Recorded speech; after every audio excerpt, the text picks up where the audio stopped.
Hello மக்களே, இன்றைக்கி சூடாக ரைஸ் வச்சு அது கூட ரசம் வச்சு சாப்பிட்டா எப்படி இருக்கும்னு பார்க்கலாமா? நம்மளோட ஸ்டைலில் இன்றைக்கி ரசம் எப்படி வைக்கலாம் அப்படிங்கிறத பார்க்கலாம் வாங்க.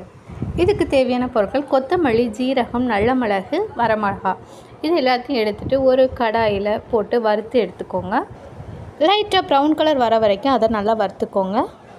அதுக்கப்புறமா அதை ஒரு மிக்ஸி ஜாரில் மாற்றி எடுத்துகிட்டு அது கூட 5-6 பல்லு பூண்டு சேர்த்துக்கோங்க. இதை நல்லா அரைச்சி எடுத்துக்கோங்க. கொஞ்சம் கொரகொரப்பாக இருந்தாலும் ஓகே தான். நான் ஒரு பாத்திரத்தில் புளி கரைசல் எடுத்திருக்கேன். அது கூட நம்ம அரைச்ச அந்த பேஸ்ட்டை அது கூட கலந்துக்கலாம். இதில் தேவையான அளவு மஞ்சள் தூள், மல்லித்தூள், காயப்பொடி எல்லாமே சேர்த்து நல்லா கலந்து விட்டுக்கோங்க. நான் ஒரு குட்டி தக்காளியை பொடி பொடியாக நறுக்கி வச்சுருக்கேன். அதையும் நம்ம அது கூட சேர்த்துக்கலாம்.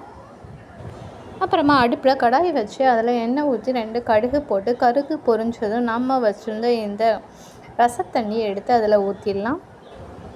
ரசம் நல்லாவே கொதித்து வரணும். அது கொதித்து வர வரைக்கும் ஒரு 5 மினிட்ஸ் வெயிட் பண்ணலாம். இதை செய்கிறதுக்கு ரொம்பவே குறைவான டைம் தாங்க ஆகும். நம்ம ரசத்துக்கு தேவையான அளவு உப்பு போட்டு அதை நல்லா கிளறி விட்டுக்கலாங்க. அது ஒரு கொதி வந்ததை நம்ம ஸ்டவ்வை ஆஃப் பண்ணிடலாம். இந்த மாதிரி ரசம் செஞ்சு பார்த்துட்டு எப்படி இருந்தது அப்படிங்கிறத மறக்காமல் கமெண்ட் செக்ஷனில் கமெண்ட் பண்ணுங்கள்.